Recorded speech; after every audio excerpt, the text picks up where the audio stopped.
तो हम लोग बात कर रहे थे एलिगेशन के बारे में। एलिगेशन को कंटिन्यू करते हैं। आज हम कौन से क्वेश्चन पे आ गए थे? 16वां क्वेश्चन, क्वेश्चन नंबर 16। देखिएगा, एकदम सिंपल सी क्लास है, सभी लोग ध्यान देंगे। नया क्वेश्चन है, थोड़ा सा ध्यान देना है आप सभी को है। चलते, शुद्ध दूध का मूल्य 12 रुपये प्रति लीटर है। अगर मैं बात करता हूं प्योर मिल्क की, प्योर मिल्क का मतलब यह है कि उसमें कोई भी मिलावट नहीं की गई, बिना मिलावट के उसका जो प्राइस है वो है 12 रुपये किलो। 25 लीटर पानी इसमें मिला दिया जाता है, उसके अंदर हमने 25 लीटर पानी बना दिया, मिला दिया, जिससे दूध का मूल्य 2 रुपये प्रति लीटर हो गया। ऐसे क्वेश्चन को कैसे हम लोग डील करते हैं, सभी लोग ध्यान देंगे। अगर बच्चों मैं प्योर मिल्क की बात करूं, इसका जो प्राइस था सीपी ऑफ प्योर मिल्क ये था 12 रुपया प्रति किलो। मैंने इसमें पानी मिलाया, मैंने इसमें पानी मिलाया, और पानी की मात्रा इसने कितनी बताई, कितने लीटर? 25 लीटर।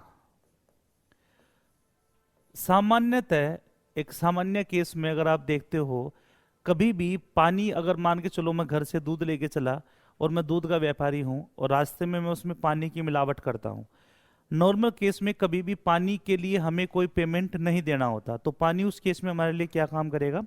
फ्री। तो सीपी ऑफ वाटर क्या होगा? 0 हो जाएगा, मुफ्त में हमें पानी का उपलब्धता हो जाएगी पानी की, है ना। इसने कहा 12 रुपए किलो के दूध में 0 रुपए किलो का पानी मिलाया। अब जो इनके बिहार पर जो रेट बताया उसने बन गया 2 रुपये प्रति लीटर, 2 रुपये लीटर का इसमें भाव बन गया। कुछ क्वांटिटी थी दूध की, और दूध जितना भी था 12 रुपये लीटर का था, और पानी 0 रुपये लीटर के हिसाब से 25 किलो मिलाया, जिससे अब 2 रुपये किलो का भाव बन गया।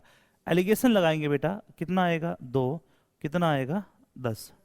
ध्यान से देखिए, 2 एकम 2 और 2 पंजे 10। इससे मुझे पता लगा कि अगर मैं मात्रा की बात करूं, अगर दूध की मात्रा 1 यूनिट थी तो पानी की मात्रा 5 यूनिट होगी। लेकिन मुझे एक बात बता दो, पानी की मात्रा वास्तव में कितनी है? 25 लीटर है। तो 5 को 25 बनाने के लिए किससे गुणा करूं? 5 से। तो यहां भी किससे गुणा कर दो? 5 से। तो शुरुआत में अगर मैं बात करूं कि दूध कितना था, तो बेटा मिश्रण में दूध की मात्रा बतानी है, तो दूध कितना था उसमें? 5 लीटर दूध था, है ना। मतलब कि मैं 5 किलो दूध लेके चला, रास्ते में 25 किलो दूध मिला दिया, जो 12 रुपए किलो का दूध था वो 2 रुपए किलो का बन जाएगा। सिंपल सा। आगे बढ़ते हैं। सभी बालक पेन छोड़ेंगे और क्वेश्चन को प्रॉपर सुनेंगे पहले, बाद में इसको फिर हम लोग बताएंगे। देखना, इसने बोल दिया इस क्वेश्चन में कि शुद्ध दूध का मूल्य 108 रुपये प्रति लीटर है। बिल्कुल सेम क्वेश्चन है।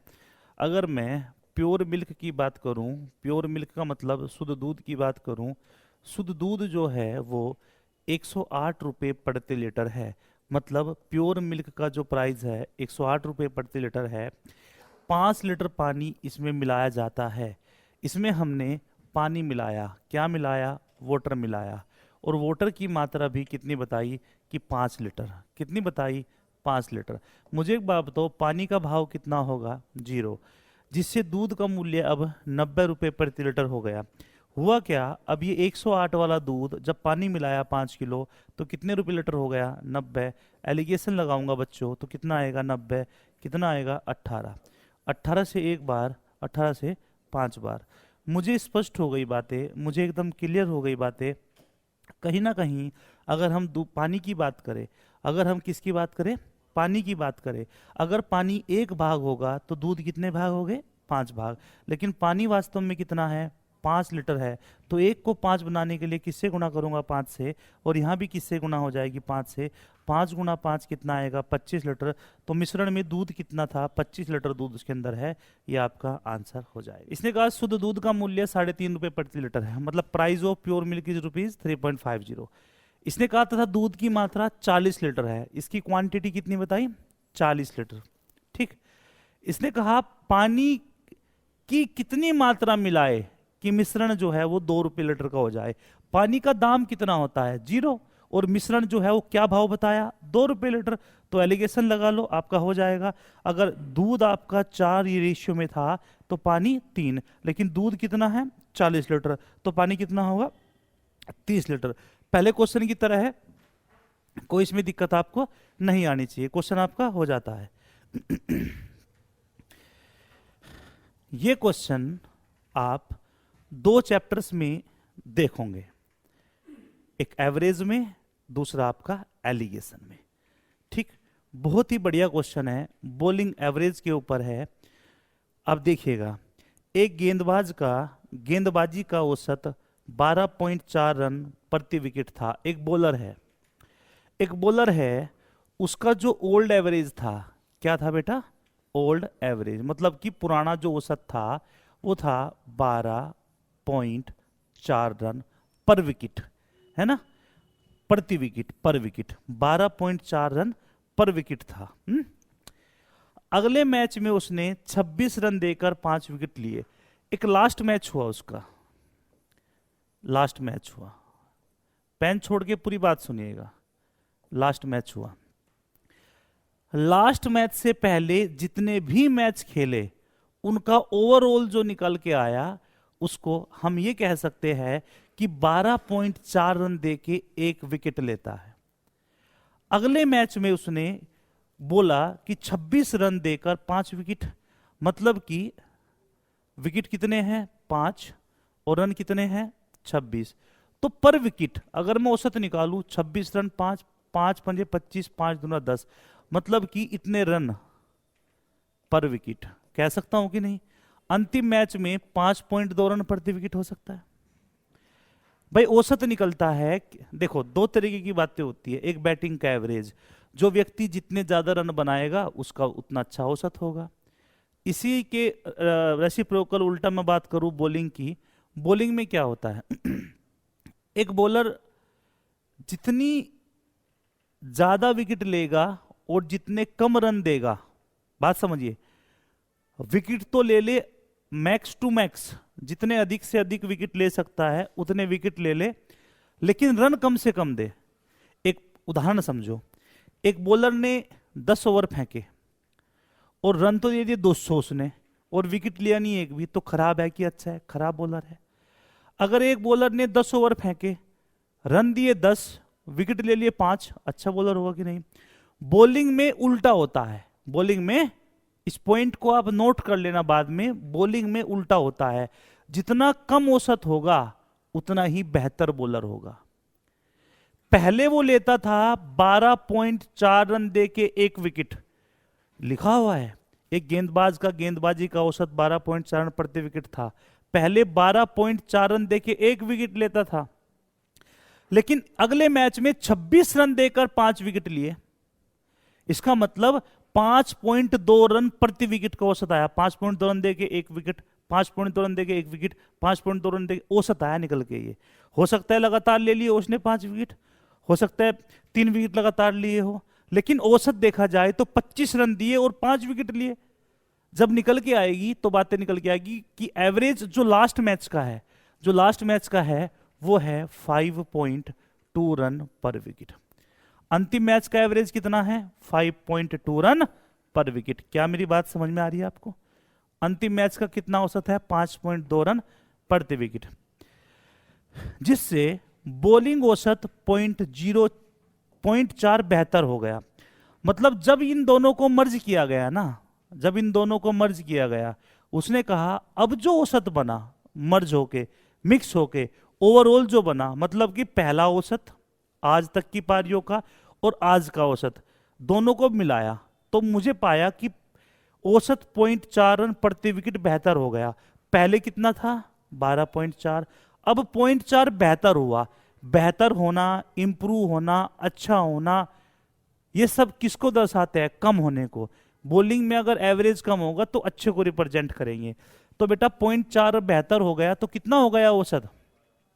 एक बात बताओ, पहले खराब था अब कुछ अच्छा हुआ, तो खराब में भी तो कुछ इजाफा हो जाएगा ना।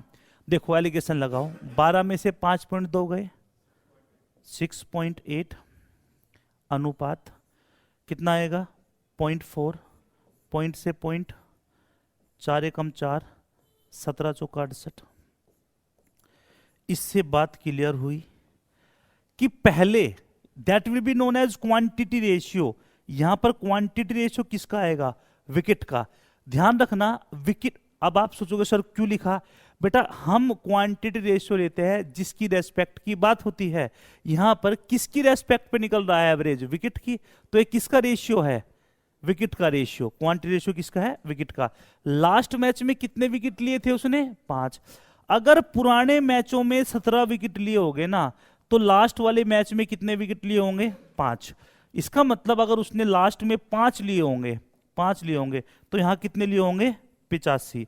अब वो कहता है कि अंतिम मैच तक, अंतिम मैच तक मतलब अंतिम मैच के भी विकेट जोड़ने हैं। पहले कितने विकेट थे? 85, 5 इसमें, तो टोटल कितने विकेट हो गए? 90। इस क्वेश्चन का आंसर कितना आएगा? 90 विकेट्स आंसर। ठीक है, बहुत ही बेहतरीन, बहुत ही अच्छा क्वेश्चन है। आप इस प्रश्न को ध्यान से समझिएगा। अगर आप कोई भी स्टैंडर्ड का एग्जाम दोगे तो बॉलिंग एवरेज का क्वेश्चन आपको निश्चित रूप से मिलेगा।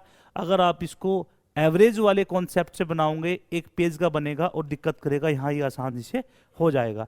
अगले क्वेश्चन को बताऊंगा, जो कमियां यहाँ रही वहां पर दूर हो जाएगी। जल्दी से कॉपी करिए, आगे चलेंगे।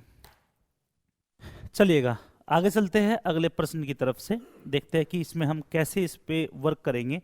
सभी लोग थोड़ा कैलकुलेशन का विशेष ध्यान रखें और एक एक बात को समझ के चलिए। जितनी अच्छी कैलकुलेशन आप करोगे उतना बेहतर होगा। मैं क्वेश्चन को पढ़ देता हूं। एक गेंदबाज की गेंदबाजी का औसत 24.85 रन प्रति विकेट था। एक बॉलर है, उसका जो पुराना औसत था, आज तक की अगर मैं बात करूं, मैं ओल्ड एवरेज की बात करूं, पुराने औसत की बात करूं, तो 24 पॉइंट कितना बच्चों? 85 रन पर विकेट उसका औसत था। अगले मैच में उसने 52 रन देकर 5 विकेट लिए। मतलब कि जो लास्ट मैच है उसने कितने विकेट लिए? 5 विकेट। मैं क्यों लिखता हूं विकेटों को? क्योंकि लास्ट में रेशियो किसका आएगा? विकेट्स का ही आएगा। रीजन मैंने आपको बता दिया। अगर बच्चों 52 रन देके 5 विकेट लेता है तो 5 ढाई 50 और 5 चौक 20, कितना औसत होगा? 10.4। अगर मैं कहूं 52 रन देकर 5 विकेट लिए तो एवरेज विकेट पर एवरेज क्या निकल के आएगा विकेटों का? 10.4 रन पर विकेट का आएगा। 10.4 रन देके एक विकेट, 10.4 रन देके एक विकेट, तो इस तरीके से आएगा। तो लास्ट मैच में कितना हो गया? 10.4 रन। बोला गया कि अब उसका औसत जो है इतना बेहतर हो गया। बेहतर हो गया। बेहतर होने का मतलब है कम हुआ। पहले कितना था? 24.85, अब कितना है? 10.4। जैसे ही चेंजेस किया अब उसका औसत अच्छा हो गया। कितना? 0.85, तो कितना हो गया? 24। जब मैं इस पे एलिगेशन लगाया, 24 में से 10.4 जाएंगे, 24 में 10.4 जाएंगे, कितने बचेंगे मुझे बता दो? 13.6। कितने बचेंगे? 13.6। ये कितना बचेगा? 0.85। बोलो समझ में आया? अगर इस पॉइंट को हटाऊं तो यहां हट के 0.0 आ जाएगा। यह आएगा 1360 अनुपात 85। आएगा कि नहीं? कितनी बार जाएगा ये? बोलो कितनी बार? अगर 85 से काटूं, 85 कम 85, 85 कितनी बार जाएगा? भाग करके बताओ। 16। कितनी बार जाएगा? 16 बार। 1:16।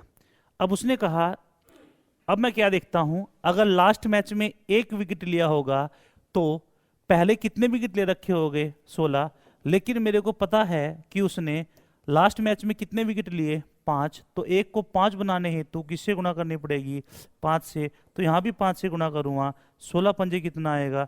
80। उसने कहा अंतिम मैच तक कुल कितने विकेट लिए? 80 ये रहा, 5 ये रहा, तो टोटल कितना आएगा मुझे बताओ?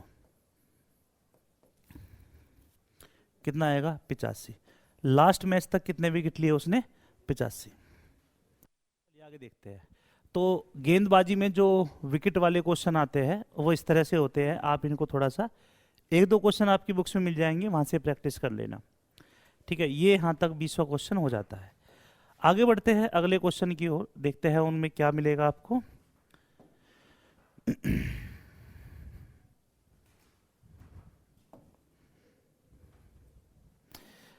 अगला क्वेश्चन देखते हैं। सभी बच्चे लोग पेन छोड़ेंगे और पहले बात सुनेंगे। अच्छा क्वेश्चन है, बहुत बढ़िया, बहुत सुंदर। देखिएगा, बेहतरीन क्वेश्चनों में से एक है, लेकिन आसान है, ऐसा नहीं है कि आप नहीं बना सकते, और ऐसा भी नहीं है कि नया क्वेश्चन है, पुराना ही क्वेश्चन है। एक आदमी 10,000 रुपये में 5 घोड़े और 10 गायें खरीदता है। मतलब कि 5 तो उसने खरीदे घोड़े, 5 तो है हॉर्सेस, और कितनी गायें हैं मुझे बताओ। उसने कहा 10 है गायें, और उसने कितने रुपए में खरीद दिए वो? उसने कहा जी 10,000 रुपये में। मान के चलो मैं ही एक आदमी हूं, मैं कुछ घोड़े और कुछ गायें खरीदने चाहता हूं। मैंने कितने घोड़े खरीदे? 5। और कितनी गायें खरीदी? 10। और कुल मिला के मेरी जेब से कितने रुपए खर्च हुए? 10,000 रुपया। कितने रुपये? 10,000 रुपया। अब देखिएगा, वह घोड़े को 15% के लाभ पर उसने घोड़ों को, भाई घोड़ा जितने का भी आया था ना, उन घोड़ों को उसने प्रत्येक घोड़े को 15% के लाभ पर। समझ में आया? और गाय को, जो गाय हैं, जो काउज है, उन काउज को कितने % के लाभ पर बताया? 10% की हानि पर। और कुल उसे, ओवरऑल कुल उसे क्या हुआ? 375 का लाभ हो गया। लाभ हुआ तो प्लस में लिख दो। तो प्रत्येक घोड़े और प्रत्येक गाय का क्रय मूल्य बताइए।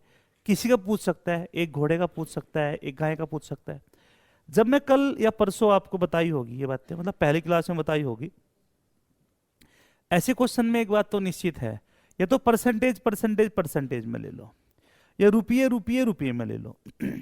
तो ऐसी वैल्यू है 10,000 कि परसेंटेज भी ओरली निकल जाएगी और वैल्यू भी ओरली निकल जाएगी, इसमें कोई दिक्कत आपको आएगी नहीं। थोड़ा सा अगर आप इस क्वेश्चन को ध्यान से देखिए, यहां पर कितने % का लाभ बताया? 15% का। यहां पर कितने की हानि बताई? 10% की।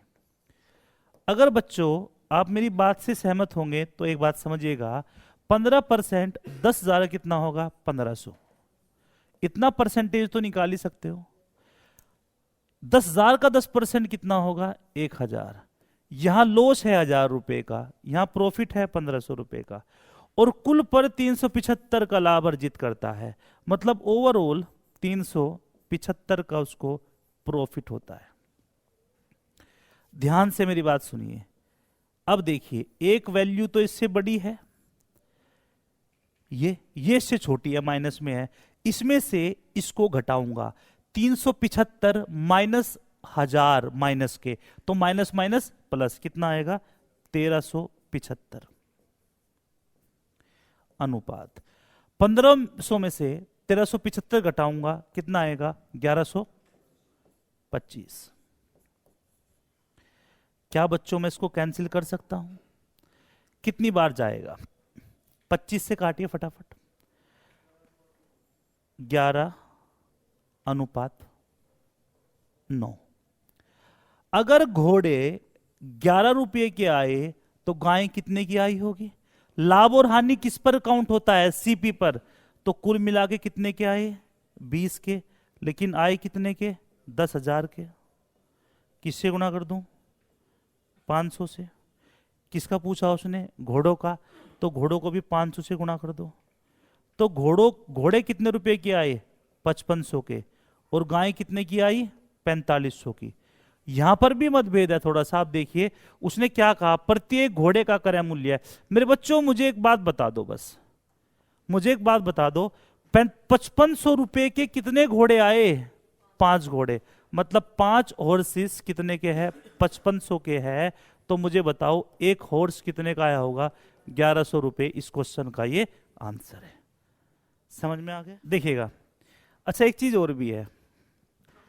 मैंने कहा इस क्वेश्चन को चाहो तो आप परसेंटेज परसेंटेज में बना लो, जब भी कोई दिक्कत नहीं है। चलो एक बार परसेंटेज से बना के दिखाता हूं मैं आपको ये क्वेश्चन। थोड़ा मेरी बात सुनिएगा।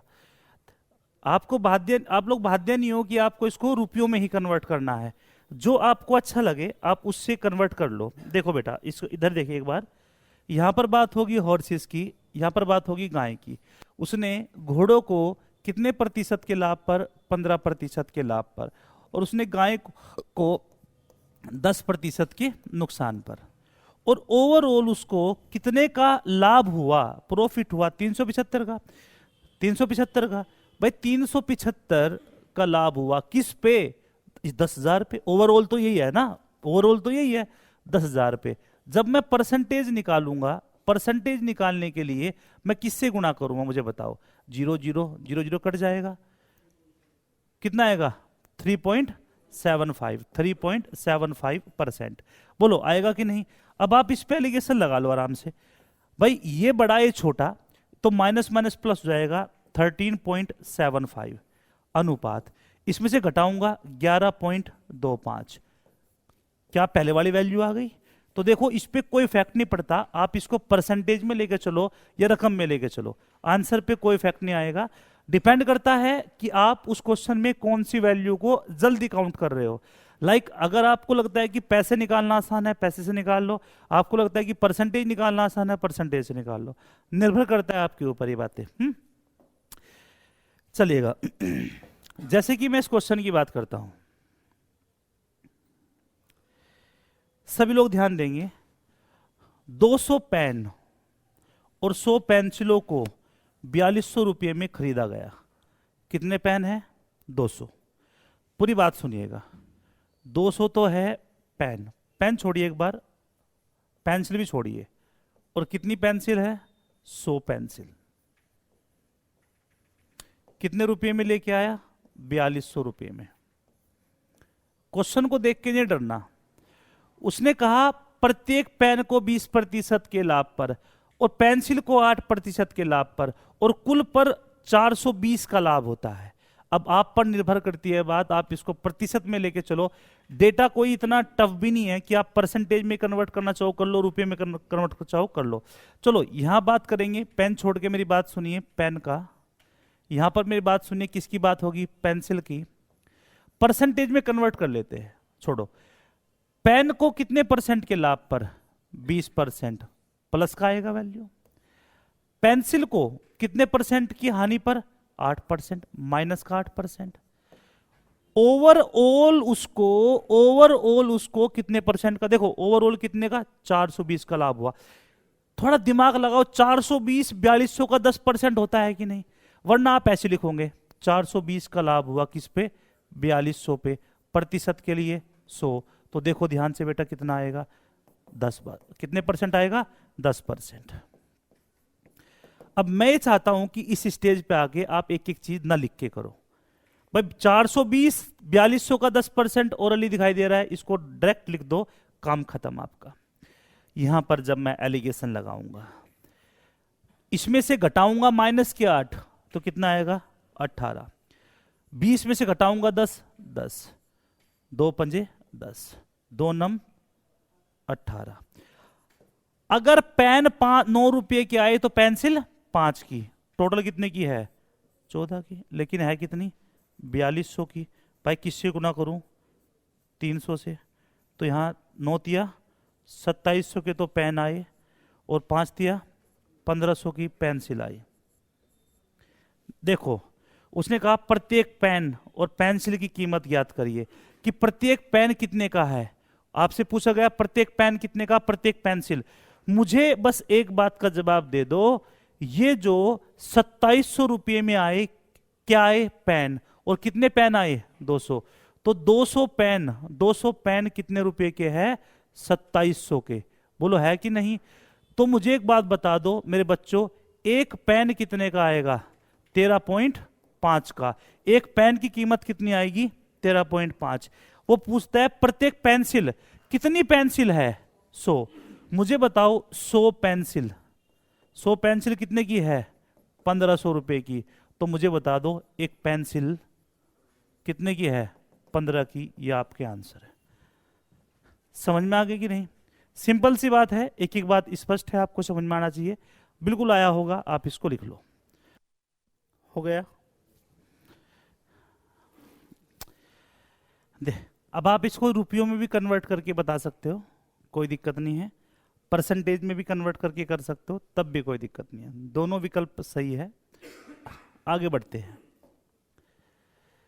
देखिए वैसा ही क्वेश्चन है, एक बार आप सभी लोग इसको ट्राई करिएगा, आप सभी लोग ट्राई करिएगा, बनाइए, बनवाया हुआ क्वेश्चन है, बन जाना चाहिए, बनाओ फटाफट। चलो आपसे बनने में थोड़ी दिक्कत करेगा ये, मैं ही बता देता हूँ दिक्कत क्यों करेगा, इसका मैं कारण बताता हूँ आपको। देखिए बात सुनिए, एक आदमी एक पुस्तक और एक कलम, सभी लोग ध्यान से देखिए, अच्छा क्वेश्चन है, मैं ध्यान नहीं देता एक पॉइंट पे। एक तो है मेरे पास में बुक, एक तो लेके आया वो किताब, पेन छोड़ो, और दूसरा लेके आया एक पेन। एक किताब और एक पेन कितने रुपए के आए? 840 रुपये खर्च किए।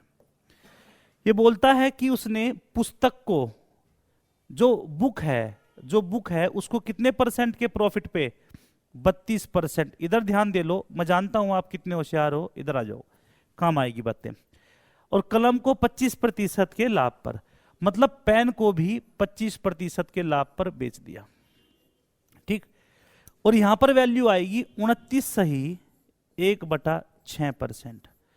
अब आप देखो यार, आप कहोगे सर ने कहा था या तो परसेंटेज में हो जाए या रुपये में हो जाए, है तो परसेंटेज में ही, लेकिन यार विकट परिस्थिति उत्पन्न हो रही है, मतलब थोड़ा कैलकुलेशन वर्क बढ़ रहा है। मुझे एक बात बता दो, जब भी कभी ऐसी कोई समस्या उत्पन्न हो ना कि आपको वर्क ज्यादा करना पड़ रहा है, आप इसको क्या लिख सकते हो मुझे बताओ, इसको क्या लिख सकते हो?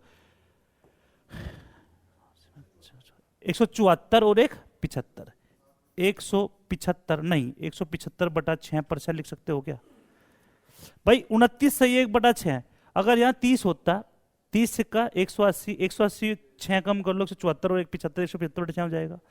अब हुआ क्या, आप इसको इस फॉर्म में अगर लिखना चाहो 175/6%, तो मुझे बताओ इसमें आपको कोई तकलीफ है? बताओ इसमें कोई तकलीफ हुई लिखने में?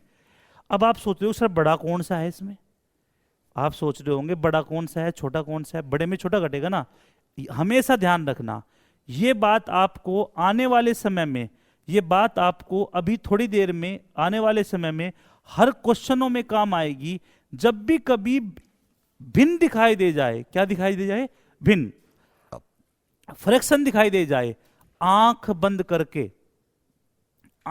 करके एक बात का विशेष ध्यान रखिएगा, कहीं ना कहीं इसके नीचे क्या है? 1, इसके नीचे क्या है? 1, इसके नीचे क्या है? 6। एक ऐसा नंबर तलाश लो जो 1, 1, 6 इन तीनों का मल्टीपल हो। 6 है, उस 6 की सब में गुणा कर दो, उस 6 की सब में गुणा कर दो, इस 6 की सब में गुणा कर दो, आपकी जो समस्या है वो खत्म हो जाएगी। कितना आएगा ये? 192। कितना आएगा बेटा? 192। 32 सिक्का 192 होता होगा, 25 सिक्का कितना होगा? 150 होगा, इसकी गुणा करूंगा कितना आएगा? 175।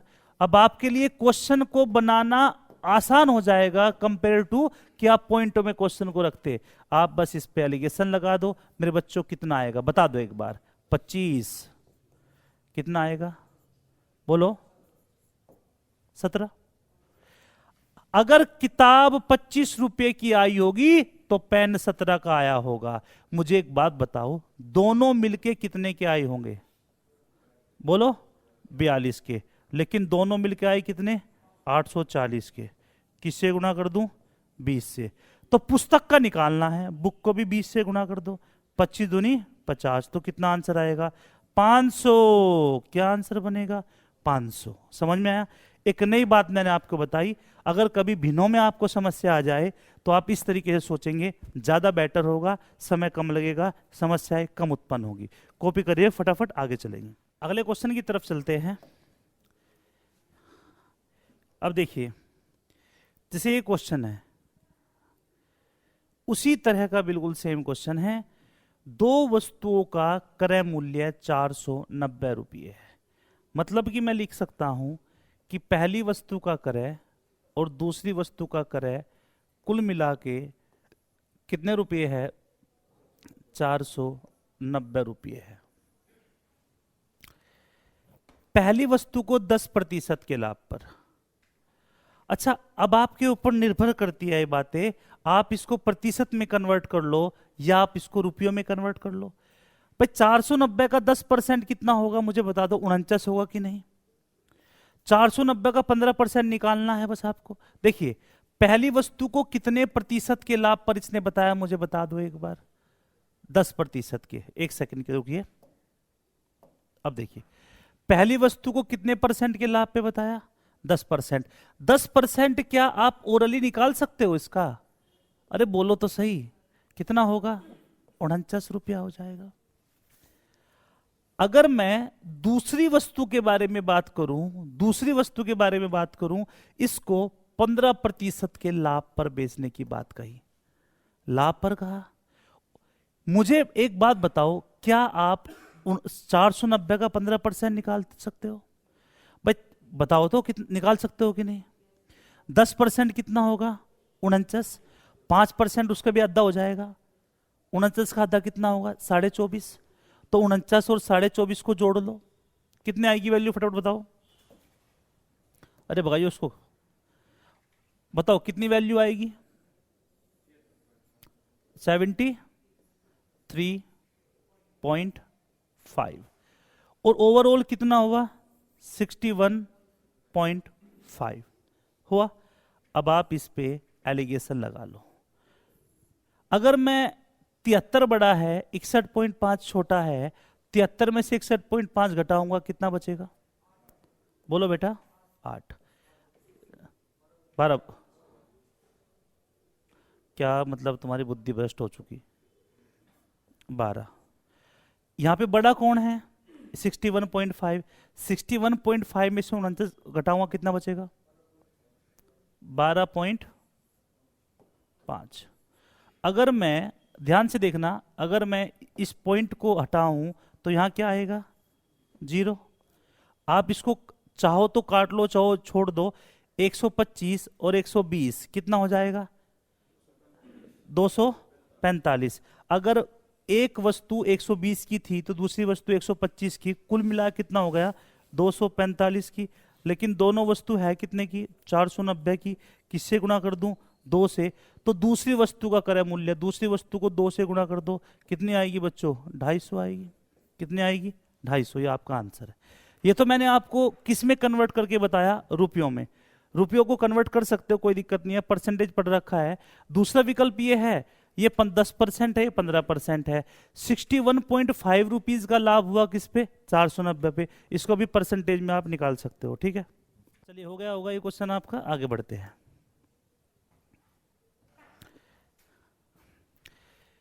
उसी तरह का एक क्वेश्चन है। अभी थोड़ी सी मेरी बात सुनिएगा। जब मैंने आपको ये पढ़ाना शुरू किया था ना,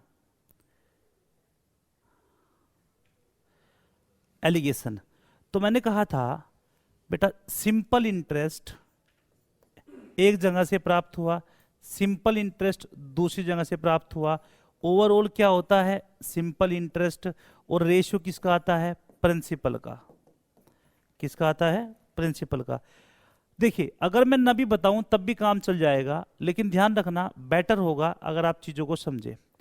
जब भी कभी सिंपल इंटरेस्ट की बात होगी, रेट की और टाइम की गुणा होने पर हमेशा क्या मिलता है? Simple interest. अगर आपने थोड़ा बहुत साधारण ब्याज, अगर थोड़ा बहुत आपने सिंपल इंटरेस्ट पढ़ा होगा, तो मैं बार बार बताया कि रेट की और टाइम की गुणा होने पर क्या मिलेगा आपको?